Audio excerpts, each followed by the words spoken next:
जय Shri Krishna. Hariom Sharma money tips channel पर आप सभी का स्वागत है। आज मैं आपको निर्जला एकादशी के बारे में जानकारी दूंगा।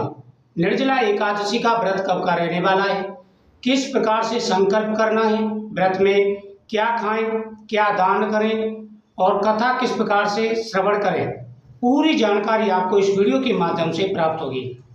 साल की सबसे बड़ी एकादशी होती है निर्जला एकादशी। निर्जला एकादशी का व्रत सभी को रखना चाहिए।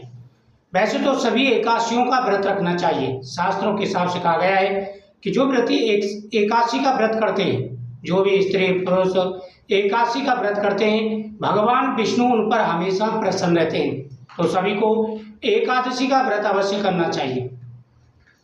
अगर आप साल की सभी एकादशियां व्रत करते हैं तो निर्जला एकादशी के दिन व्रत कैसे रखना है, और अगर साल की कोई भी एकादशी का व्रत नहीं किया है आपने तो निर्जला एकादशी के दिन व्रत कैसे रखना है, ये ध्यान आपको रखना है।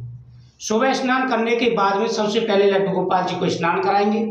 कृष्णाय वासुदेवाय हरे परमात्मे प्रणतः क्लेशनाशाय गोविंदाय नमो नमः। उसके बाद में भगवान को चंदन लगाएंगे, भगवान के सामने तुलसी दल समर्पित करेंगे, भगवान के सामने फल समर्पित करेंगे, पुष्प समर्पित करेंगे। भगवान के सामने एक लोटा जल का भर के रखना है, फिर हाथ में जल लेकर के संकल्प करना है। अगर आप हर एकादशी का व्रत करते हैं तो निर्जला एकादशी के दिन आप फलाहार का व्रत भी कर सकते हैं। अगर आपने साल की कोई भी एकादशी का व्रत नहीं किया है और आप चाहते हैं कि साल की सभी एकादशियों का व्रत आपको प्राप्त हो, मतलब ये उसका पुण्य प्राप्त हो, साल की जितनी भी एकादशी हैं उन सभी एकादशियों का पुण्य आपको प्राप्त हो, सिर्फ एक एकादशी का व्रत करने से, तो वह है निर्जला एकादशी। इसमें निर्जल व्रत रखा जाता है। इसमें सिर्फ आचमन किया जाता है, उसके अलावा जल नहीं पिया जाता। पारण तक, दूसरे दिन सूर्योदय तक आपको जल नहीं पीना है। अगर आप नियम के साथ में रखते हैं तो आपको 26 एकादशियों का फल प्राप्त होगा। 24 एकादशियाँ होती हैं, 2 अधिक मास की एकादशियाँ होती हैं, 26 एकादशियाँ होती हैं। अगर आपका शरीर अस्वस्थ है या और कोई प्रॉब्लम है तो आप उस प्रकार से भगवान के सामने संकल्प करें, अपना नाम उच्चारण करें, गोत्रोच्चारण करें और उसी प्रकार से भगवान के सामने आपको संकल्प करना है। इससे आपकी मनोकामना पूरी होगी और उस प्रकार से आप व्रत रख सकते हैं। दूसरा, इस दिन दान पुण्य क्या करना है। देखो, इस दिन फल दान कर सकते हैं, पंखा दान कर सकते हैं, छतरी दान कर सकते हैं, वस्त्र दान कर सकते हैं। और दान करते समय आपको पितरों के नाम से संकल्प करना है। पितरों के नाम से अगर आप संकल्प करके दान करते हैं तो आपको बड़ा लाभ मिलेगा, पितृ प्रसन्न होंगे। साथ ही इस दिन भगवान शिव का अभिषेक करें, पीपल वृक्ष के नीचे पितरों के नाम से जल चढ़ा के आए, वहाँ दीपक जलाएं, इससे आपकी मनोकामना पूरी होगी। व्रत में अगर आप फलाहार का व्रत रख रहे हैं तो उसमें फल, आलू ये आप प्रयोग कर सकते हैं, जूस वगैरह ले सकते हैं। गर्मियों का मौसम है, अगर निर्जल रख रहे हैं तो फिर उसमें तो कुछ खाया ही नहीं जाता है। अब आपको कैसे व्रत रखना है वो आप देखिए। अगर आपको कुछ पूछना है तो आप कमेंट जरूर करें। बात करते हैं ये व्रत कब का रहने वाला है। तो इस बार यह व्रत 6 जून का रहेगा। 6 जून को ही महत्व इस व्रत का है, क्योंकि सूर्योदय से लेकर सूर्यास्त तक एकादशी रहेगी, तो बड़ा महत्व है इस दिन। आप इस दिन व्रत रखें पूरे नियम के साथ में। कुछ बातों का ध्यान रखना है, इस दिन आपको कुछ गलतियां नहीं करनी। कुछ उपाय आप धन प्राप्ति के लिए भी कर सकते हैं। इस दिन माता लक्ष्मी जी के सामने श्री यंत्र, व्यापार वृद्धि यंत्र, पीली कौड़ी, कमलगट्टा, गोमती चक्र ये चीजें ला करके रखते हैं।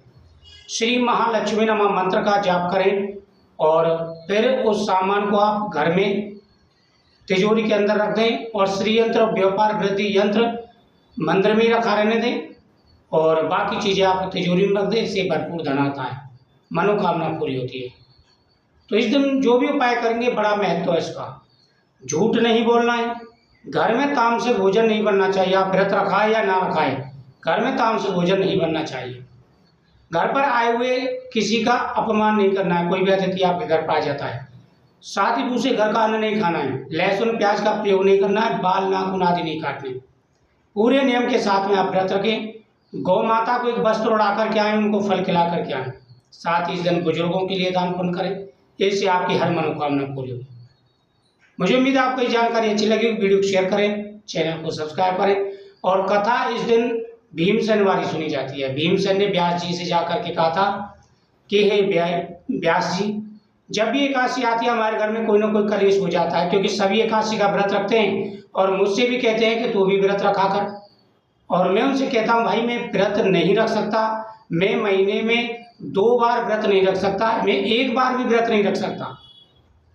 तो व्यास जी कहते हैं कि भीमसेन, अगर आप स्वर्ग को अच्छा और नरक को बुरा समझते हैं तो एकादशी का व्रत अवश्य रखना चाहिए, नहीं तो नरक की प्राप्ति होती है। यह सुनकर के भीमसेन कांपने लग जाते हैं।